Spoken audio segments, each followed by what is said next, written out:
So how's your last week been? Very busy. That's really a surprise. It's not at all. A student's life is not an easy one. Do you have what other jobs do you have in addition to being a student? I work at the hospital. So no demand or stress there at all. Not at all. Now, are you in the nursing program? Are you I working am through not. that? Oh, okay. What do you do at the hospital? Patient care tech. So I'm Okay. at the bottom. So you're the one that when somebody needs a thing of Jello or whatever, you're the one that goes and gets it. Yep, that's me. Basically, the assistant to people. All right. Well, that's not a sniffing thing. I mean, that's pretty important. Yeah. Well, have you had a chance to look over this module number 4? Very briefly. Okay. That is just fine because I wanted to go through. If you just saw it a little bit briefly, then hopefully that's enough that you can ask some questions if you need to or whatever. And I'm just going to go through it um, relatively quickly, I guess, and just touch on all the points um, that the module brings up, if that's all right with you. Okay. Do you have any questions about the previous module? I did not. Okay. One thing I am still getting a couple emails from people saying um, they're having a hard time access or the assignments are locked. And do you remember what we talked about? For people who may see that the assignments are locked, do you remember what one of the main reasons might be? If you didn't look at the previous things in the module, Exactly, because everything's sequential. And I have found that since doing that for this class, almost everybody understands a lot more about everybody understands a lot more about what each assignment is when they go through each of the things preceding it. So if for anybody who's listening, if any of the modules appear to be locked, the first thing to do to fix it is to go through each of the items in the module, and you don't have to complete each of the assignments before what you're trying to get to, but you do need to open the page and at least check it out a little bit, and then that will unlock the assignments. So that's the very first thing that I would recommend. If you go through the whole module sequentially and the assignment is still locked, then go ahead and get a hold of me, because then we have had a couple students where they have had technical issues. It did not matter if they went through things in sequence or not, but the assignment's still locked. We found out there was actually a problem because they weren't, and I didn't know this was possible, they weren't fully registered for the class. So the system wasn't allowing them to actually submit an assignment. But barring that, the easiest way is to just go through everything in sequence. Now, there's two main things that this for this module. One is we talk about the fundamentals of an art image, and this can apply to actually anything that you encounter visually, so 2D or 3D. But then we also talk about applying that to our own work as well as images from the Mali Empire or the Mali Kingdom. Now, the Mali Empire, it covered, there's at least 7 or 8 countries on the continent of Africa that made up the Mali Empire, and a lot of them can trace their roots right back to then. And what's fascinating to me is that the art of that area for about 150 years was very cohesive. So that's another thing that we're using as an example. Particular, it's pretty much a defined art period because it takes place within a concrete span of time, and you can really see that the materials and techniques by the people in that kingdom are united by common styles and ways of doing things. But we'll get back to that in just a second. The nuts and bolts of art is one of the first things that you're going to see going through this module. And I'll just touch on each of these pretty briefly. There are five that are picked out: line, shape, value, texture, and color. Now, shape is a flat line, and we can turn that into something dimensional by giving it form. So the difference between shape and form is that shape is something that you would draw on a piece of paper, and form is something that you would make when you were trying to do that shape into clay. Like, I'll give an example. I mean, form, yeah, is what you would do trying to give that shape uh, three dimensionality. A shape would be a circle. What do you think the form or the 3D version of a circle would be? A sphere. Yeah, exactly. A ball. A shape would be a square. What do you think the three-dimensional version of a square would be? Cube. Yeah, exactly. And so you see immediately what the difference is. If we're just working with 2D, then you deal with shape. If we're working with three dimensionality, the same thing as form. Now, in this, there are lots of different definitions we can use for line, and I'm kind of bouncing around a little bit. So we have these five things: line, shape or form, value, texture, and color. Going back to line, there are a couple definitions we can use, but in this quiz, I'm I there's something that is specific to the art world. The math definition is the shortest distance between 2 points. In art, there are a number of different definitions. One of my favorite is a point that went for a walk. But uh, for this module, the main definition for a line is going to be 2 points connected in space. And that can be in a two-dimensional space or a three-dimensional space. Now, how those 2 points are connected, that's a lot of different things. Another definition for line is a mark that is significantly longer than it is wide. So that's two things to think about, but the main one is 2 points connected in space. Now, like I said, there's a lot that can happen between those 2 points. Some of that is the line can vary in width, directionality, and length. It can be an infinite variety of lengths. It can vary in contour. Do you remember those contour drawings you did? Yes. Yeah, those were all using lines. And interestingly enough, everybody did 30, but no two of them looked the same, did they? So functionally, when we deal with line, we're talking about infinite possibilities in the art world. Gesture is one word to use when we talk about line. Um, Gesture is a line that connotes movement or is a record of movement. Like, for example, in cartoon, have you ever seen a cartoon where they draw several short lines right behind the main figure of the cartoon?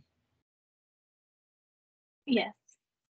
Yeah, and that's those short lines are put in there as essentially gesture markers to let us know visually it's a symbol for the idea that the object is moving. But some other things are when you're just holding a pencil and sweeping your arm around, that's a gesture as well.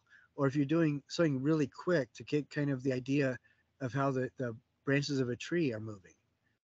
A really quick, rapid line done generally without thinking, but using the pencil as just an extension of your arm, those are generally going to be gesture lines. Um, what do you think a sketching line might look like? I have no clue. Okay, well, a lot of the time sketching is what we refer to when you're doing something quick to get the ideas down, um, and kind of refine the line a little bit. The difference between a gesture and a sketching line, a gesture is like an extension of your arm, as you're just kind of quickly tracing a shape or the path of an object. A sketch is when you go back over that line a couple times to kind of refine it down. Have you ever drawn a line like that? Yes. Yeah. So that's usually what a sketch line is.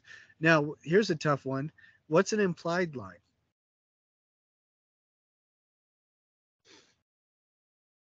It uses the other like texture color in that.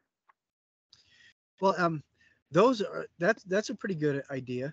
Uh, Generally, an implied line, something that's implied, is not stated; it's suggested.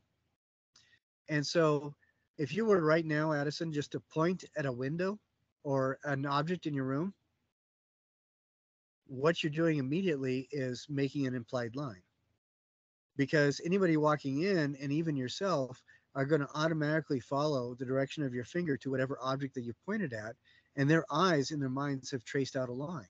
The line does not exist, but it's still very real because that's how people, that's how we process things.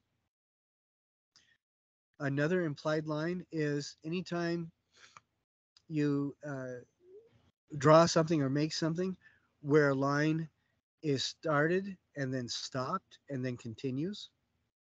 Have you ever looked out your apartment window and seen people walk down the same direction on a path? Yes.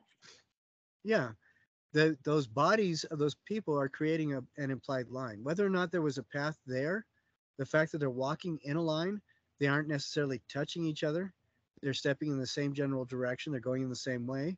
They're creating an implied line. So our mind processes it as a line, even though the line itself does not actually exist. So I think we've beaten that pretty well. What's a good definition of shape, do you think?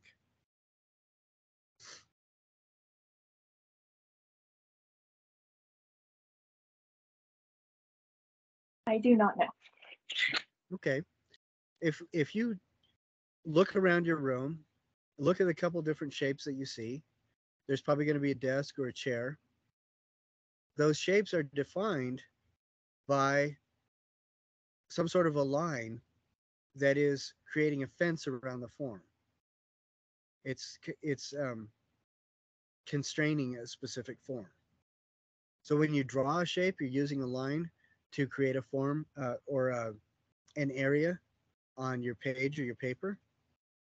If you're a sculptor or um, work with anything three dimensionally, the lines that you create to create a form are generally going to be implied and they exist in your eye because your eye sees where one thing starts and another thing stops. So if you hold up a book just in front of you, it's a rectangle, and you can see that the form is kind of a boxy or like a flat box almost.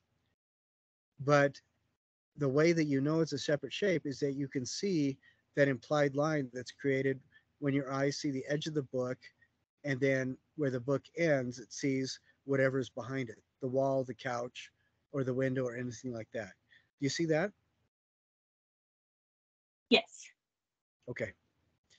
Uh, when we deal with the next one I want to talk about is value. Value, when we're talking in a visual context, has to do with how light and dark something is. Not necessarily color. Color also registers as value, but uh, this is if you turn everything into grayscale, how light and dark something is what gives it value, and those shadings are what helps us our mind to process something without telescopic vision as 3D. Generally, we can see three dimensions either by a lighter value being closest to us or the lighter value registering as the highlight of something. And then, of course, the darker value is your shadow, or the darker value is whatever's farther away. That's that's a pretty important thing because you can draw a shape by tracing your hand on a piece of paper, and then you can start turning it into something that reads as a form by darkening the edges around the fingers and making sure that the areas where the knuckles and the centers of the fingers are more light, and our minds start reading that then as something that is mimicking a form. Now, what is texture?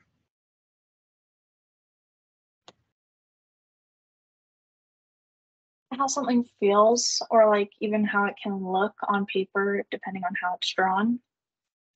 Yeah, absolutely. And there are generally two kinds of textures, and they really weave into each other quite a bit. There's visual texture, and there's tactile or physical texture. A lot of the times, if you can't touch it, a very physical texture is something that your eye processes as a visual texture as well, and you can imagine feeling it. Like, for example, when you see fur on an animal or like a stuffed animal, um, if you don't touch it, it's a visual texture. But the moment you reach out and put your hand on it, then it becomes a physical texture as well to your mind. Even though it's always physically present, before you touch it, it remains a visual texture. Have you ever seen somebody do paintings or drawings where you can kind of feel the cragginess of a rock or the roughness of something, or you can imagine how smooth something is? Have you ever seen a drawing or a painting like that? Yes, when I went to a museum, there were a lot of A lot of things like that. Looking around your room, how many different kinds of textures can you see? too many to count. Can you describe like three or four of them? In around where the Um, room that I'm at, I see there's a smooth and glossy texture. I see kind of a ribbed and fluffy texture. I see one that's kind of a quilted texture. I see a plastic toolbox that has a shiny texture as well as a matte texture on the same toolbox. So those are just some of the things that I see. What kind of textures do you see? there's a rough texture. There's one that's like smooth and rough, a mix of it. Then there's one that looks more smooth, but there's also, if you look closely, there's like texture to it. So it's definitely not fully smooth. Oh, okay. Yeah, but you can just looking around in your room, you see a lot of different things like that. Hey, Reed, Yes. thank you for coming. We're just talking about texture in the module. Reed, did you get a chance to look over the module at all? No, I have not. Okay, that's no problem. We're talking about the nuts and bolts of art. We spoke a little bit about line, and the definition that we're using in this class is 2 points connected in space. So if anybody writes in the quiz that a line is the shortest distance between 2 points, that's not going to count. But then we talked about shape. We talked about value, which is how light and dark something is. And Addison and I were just looking at different textures in our room. Wherever you are, Reed, what are some of the textures that you see?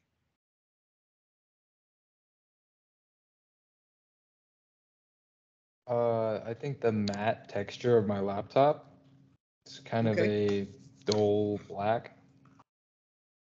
excellent. Do you have any glass in the room that you're in? See that shiny texture? Yeah, I've got a glass window near me. Okay.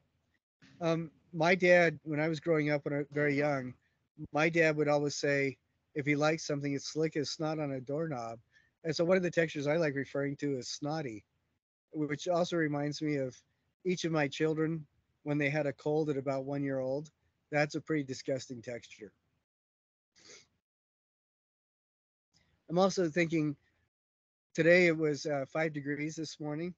And so another texture I'm thinking of is, you know how when some doofus spits their gum on the road or the sidewalk and you happen to accidentally step in it, that particularly disgusting texture when the hot gum sticks to your foot and you're still walking, that's a pretty gross texture. I've, you guys never had that experience, have you? Thankfully not. It is pretty gross. Which reminds me of the Seattle gum wall. When we're done tonight, look up a picture of the Seattle gum wall. It's a wall that gets covered with people's gum. And I was there on a trip once when I saw a 2 year old kind of make a break for it from his parents, walked over to the gum wall, was just entranced. He actually pulled a piece of gum off it and put it in his mouth. That's, oh man, that is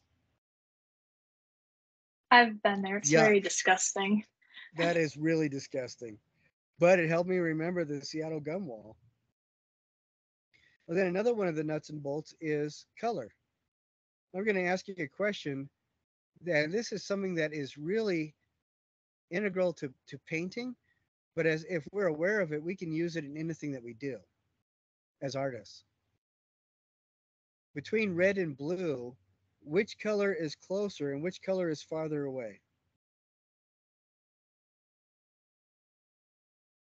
Is red closer?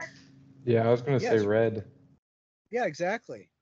Red is closer and blue is farther. You look across the valley and the mountains, they start looking more blue the farther away they are. A big part of that is the atmosphere getting in the way, but it also is how our eyes process the colors. When astronomers measure how far stars are away, they also from us, they also take into account how fast things are moving.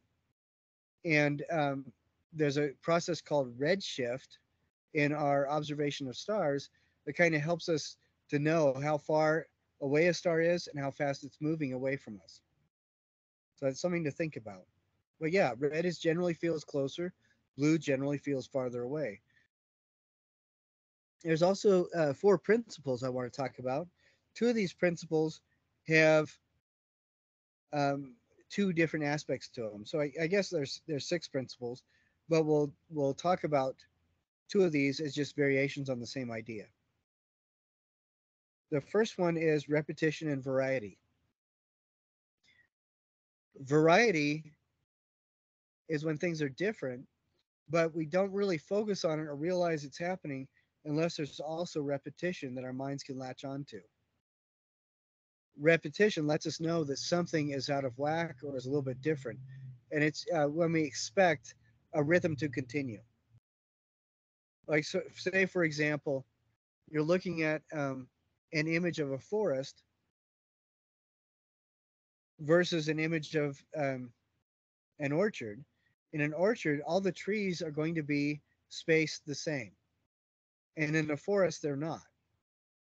So the forest has different points of interest because with all the vertical trunks, our eye starts thinking about the rhythm of the trunks, seeing the repetition of that vertical shape, and then the variety comes in because we see different points of interest as the natural trees break the mold. Now, sometimes if you look at an orchard, you'll see branches at different places on different trees, and one of the reasons why our brain focuses on those differences is because the trees again are repeating a rhythm of shape and form and the way they're spaced from each other. In the module, there is one of the first examples of a cubist painting called Nude Descending a Staircase. After you watch this, before you turn in your three things, if you would like an extra credit point, tell me what gender you feel that the nude descending a staircase is. But one of the reasons why that is recognized as a successful cubist piece is because it shows a form moving through the volume of an environment and also moving through time. The cubists were uh, a couple of their main principles that they wanted to explore in the ideas of painting was using different views of an object to express the idea that the object is moving through time and space. And they would also kind of simplify the object into relatively vertical and horizontal lines to help our brains to better process the idea that it's moving through time and space. And you'll see exactly what I'm talking about when you look at that painting. And of course, Picasso is one of the big rock star names in the Cubist world, but there were several Cubist painters and sculptors even. There were some very interesting things. So again, look at that the module, and if you guess the gender of that right, you get an extra credit point for your attendance. If it's worth anybody to do that. So that repetition and variety, they're both aspects of the same kind of principle, developing and working with rhythm. When you listen to a song that has a really recognizable rhythm, sometimes the artist will change that a little bit when they move into um, the chorus, or when they want to change the feeling of something, they'll change the rhythm a little bit. I think one of my favorite examples of that is Queen's Bohemian Rhapsody. That really plays with that quite a bit, and it almost forces you to change the focus of your attention during the course of the song as the rhythm changes, using those principles of repetition and variety. Now, another dichotomy is the principle of dominant and subordinate. And we can look at this a different way as focus and support. When you have an image, when you take an image with your cell phone, for example, generally, a lot of us are going to be taking an image of a particular figure. That's the focus of the image. And then the surrounding material helps give us a frame of reference for the existence of that figure. The surrounding material is the dominant, or as the subordinate, and the main figure, like our friend, for example, or the puppy or the tree that we're taking a picture of, is the dominant portion of that image. Another way of thinking of this is the primary focus and the secondary foci. Um, some examples of this are, you guys probably do. Either of you have T-shirts or sweatshirts with a logo on it? Yes. Yeah. Yeah. Okay.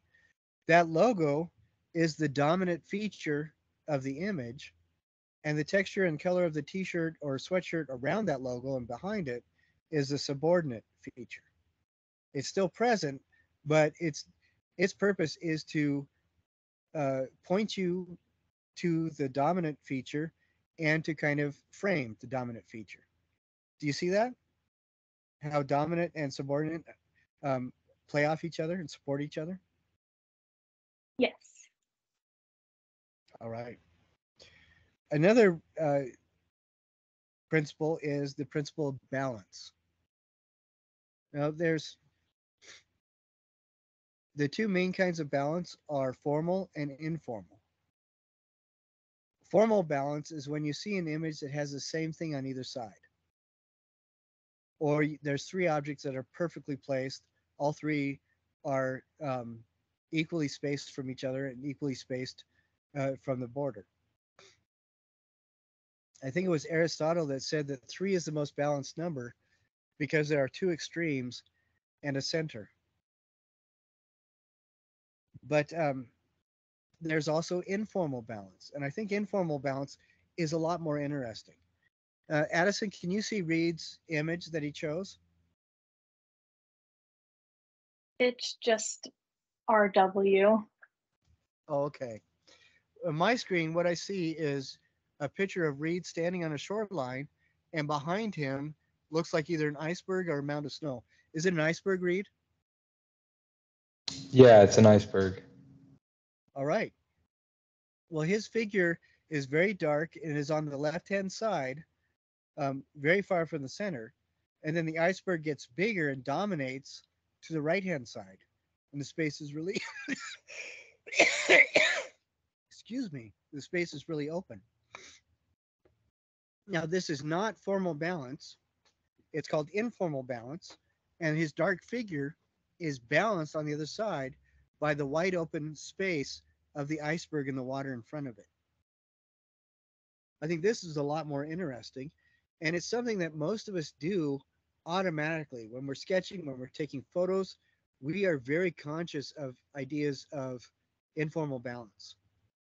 Now, the when you see the RW in the circle, even though those two letters aren't identical, that's more of a formal balance because it is just those two shapes centered in the circle.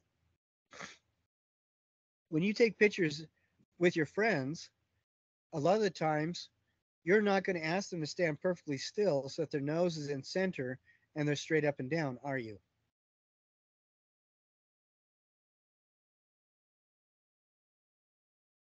Or do you? Probably not. Yeah. You usually make the image a little bit more interesting.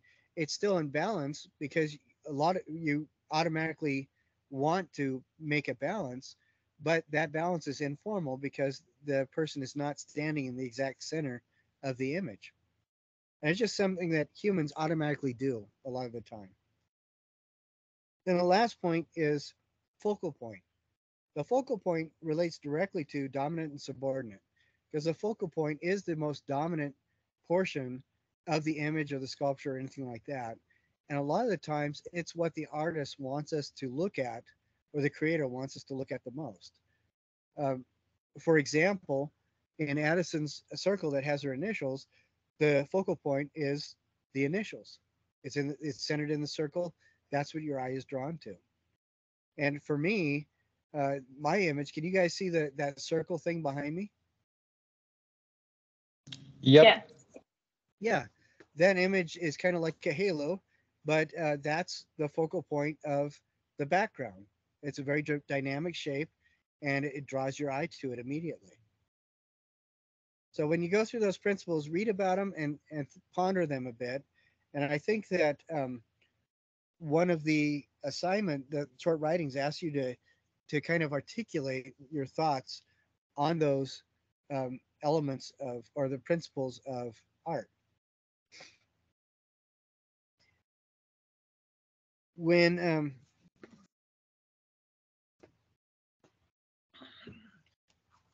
another section of this module, I ask you to watch two videos and then spend about an hour and 45 minutes on three different um, websites looking at stuff. And you can time yourself and do that. But as you do that, I want you to be thinking, do you remember what the four tools of artistic critique are? The first one is describe. Can you remember what the second one is?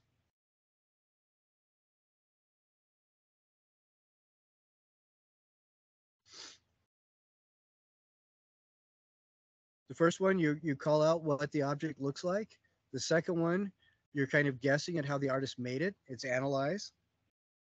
The third one, you're kind of guessing as to why the artist made it, what the artist may have wanted to say, and how you're reacting to it, and that's interpret.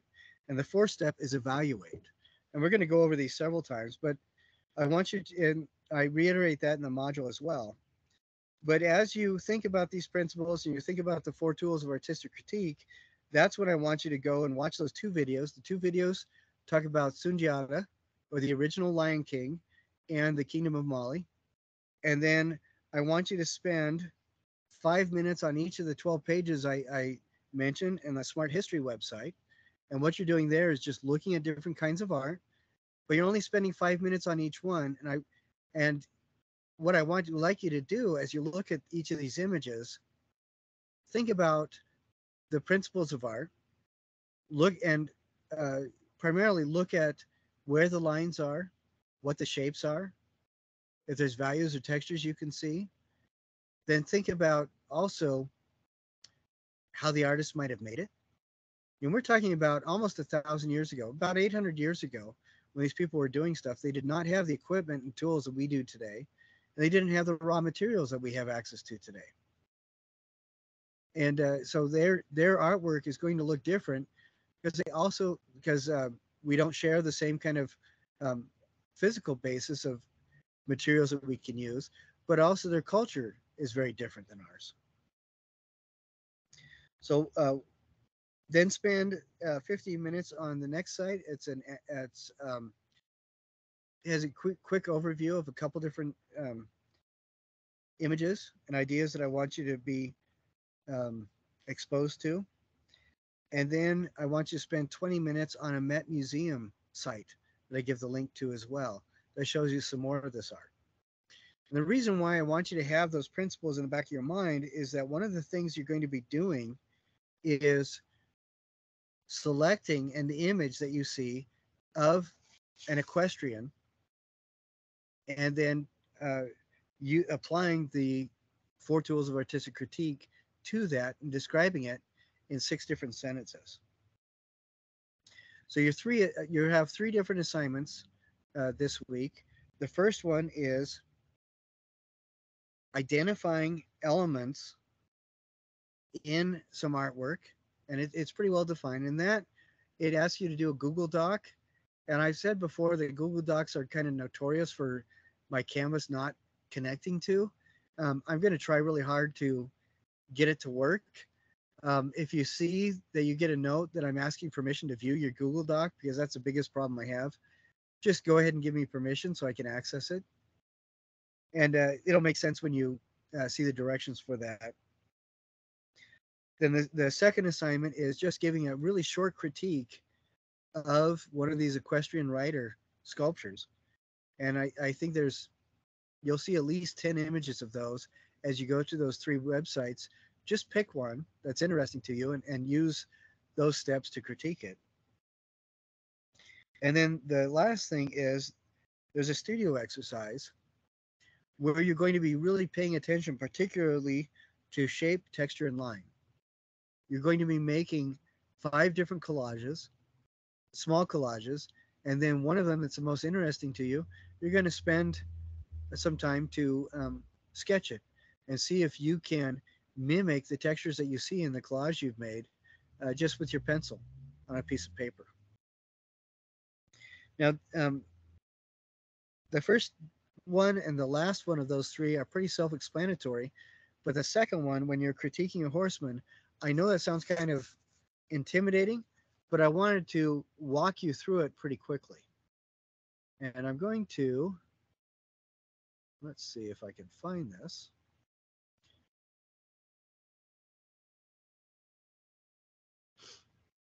Okay, it's going to take me just a second here.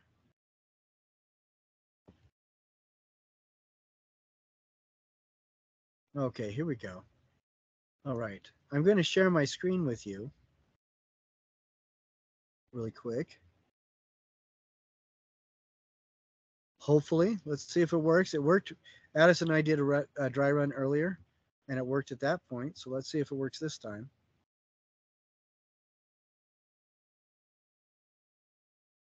Okay, Addison and Reed, can you see that? Yes. Yep. What are you seeing? A sculpture of a guy on a horse. Right. Now, I'm going to just go through the example that I have that I shared with you in the module. What you're going to be doing is pick one of the images of an equestrian rider from those three websites, and you're going to be writing 6 sentences with the idea of referring to the 4 tools of artistic critique, which again are describe, analyze, interpret, and evaluate. The 6 sentences are, the first one is shed the title of the image you chose, which website it's from, and why you picked it. The second sentence is describe. Third sentence is analyze. Fourth sentence is interpret. Fifth sentence is do you believe it's successful or evaluate? And the sixth sentence is you share in one sentence how your perspective of this changed from your initial observation to after you finish this 4-sentence critique. And so these sentences should not be longer than, I don't know, 12, 15 words at the most. So if we go to the first one, we'll say the title of this is Equestrian Rider. I found it on the Met Museum website, I believe. And I picked it because it is a pretty typical equestrian rider from the Mali Kingdom. And I think the horse's head is really cool. So that's the first sentence. Then what could be either one of you, what's a good sentence on describing this?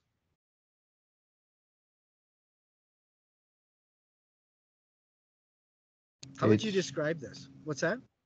it's made of clay. It's got unnecessarily long legs. The man does not have any hands or any forearms, and he's wearing a football helmet. Yeah, it looks like a football or a jockey helmet or something. Yeah, definitely. It also looks to me like maybe he's wearing a quiver. The horse's bridle, maybe that's armor, but you can see that texture around the horse's eyes and down its neck just a little bit. Yeah, very good. All right, Addison. Third sentence. How do you think this was made? With clay and a very like sharp object so that he could make the designs. So you think the designs were carved in? Yes. Okay. And it looks to me too that he was perhaps, or I'm assuming the artist is a he. I don't know who it was, but the artist, it looks to me like they also focused on principal features. So we see that the horse's ears are very prominent, and the artist made some very definite decisions about, like Reed said, the legs are long. So I think the artist is focusing specifically on the most identifiable features, and that's what they use to kind of govern their work or describe their work. Now, fourth sentence. What do you think this means, either one of you, or what do you think the artist was trying to communicate?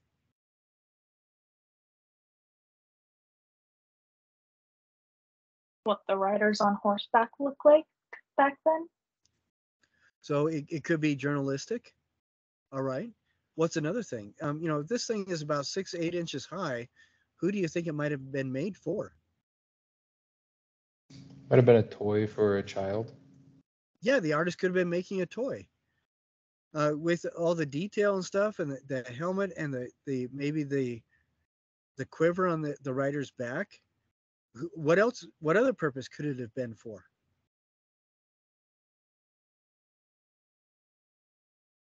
Something to show off in somebody's house. Yeah, really Decoration. good. Excellent. Very good. The archaeological term for that is a prestige item. You have items in your home that that communicate your social value, and those are called prestige items. They're basically things that communicate that they are expensive to have produced with very little perceptible practical use. So, and this thing with all the detail may have been expensive to make. And if it isn't a toy, it just sits there. It's a lot of expense that's tied up in something that's just there to show off. Now, do you think this is a successful item? Do you think it's well made?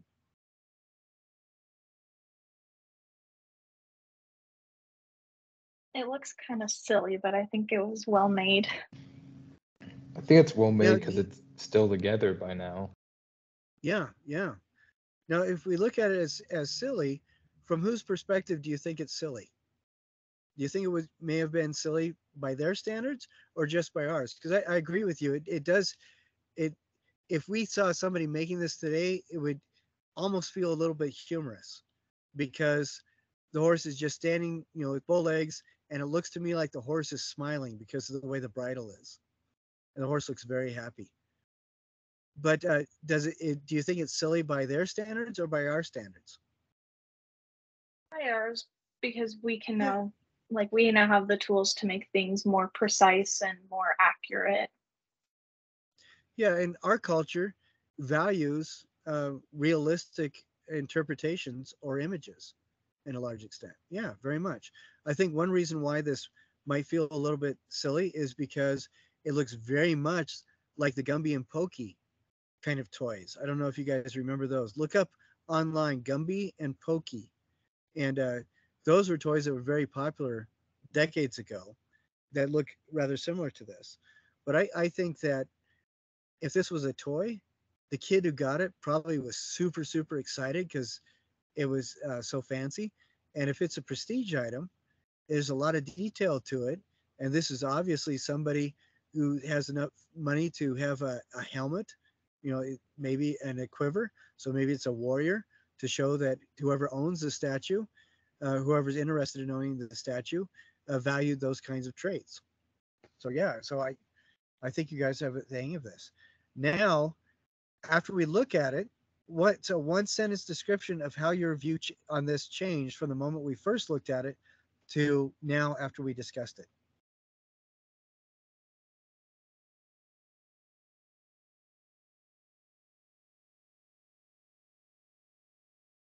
I think I Who would, appreciate it more knowing when it was made and like all the effort that was put in for the time and like how it looked then. oh, great. You can appreciate the workmanship. Excellent. How about you, Reed? I don't know. There's no really noticeable difference in my opinion now that I kind of have thought about it more. It just looks the exact same. Well, it looks the same, but what do you think about it? From Oh, just a sorry. random. The only thing that comes to my mind is what I already kind of looked at it. My assumptions were kind of set once I saw it. Okay. I think the biggest difference that a lot of us are going to, I'm going to stop sharing this now. I think the biggest difference that a lot of us have in looking at this and then looking at it again, or, thinking, examining our thoughts about it after we've been able to articulate our observations, one of the biggest differences from beginning to end is that now we can talk about it and we can talk about it intelligently. Like, Reed, if you show this image to somebody and they just look at it, you also have the tools to tell them what they're seeing and describe to them what they're seeing. And I think that a lot of the times that can help us to appreciate something more just because we've spent a little bit more time um, focusing on it. And like Addison said, maybe the only real difference is that we appreciate the fact that the person made it. Addison or Reed, you made a good observation. It is well made because it's been around for almost 1,000 years and it's survived that long. How many of the things that we have in our home today that we use every day could we say that about? I mean, disposable diapers will be around 10,000 years after we're gone. But what other things do you have around your house that are going to last that long? Nothing really except for maybe the structure of Yeah, the maybe the building. structure. Yeah, because our shoes aren't going to be around that long. None of our toothpaste. I don't know. Maybe toothpaste will be. I hope not. That'd be terrible. But yeah, that's. I think that was a really good observation by Reed. Excellent.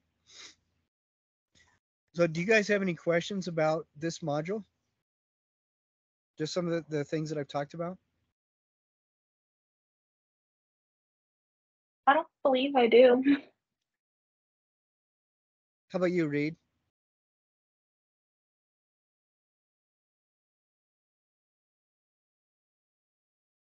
Uh, I had one a while ago, but I don't have any now. Do you think we covered it, or do we just move past it?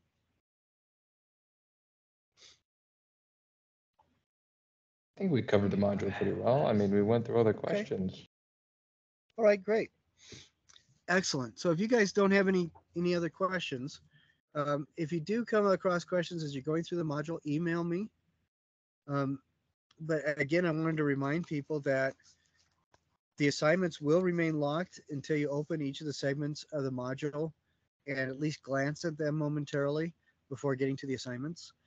What I've found is doing this, I have gotten a lot fewer questions about the assignments, and people have been doing a lot better job on following the assignment parameters.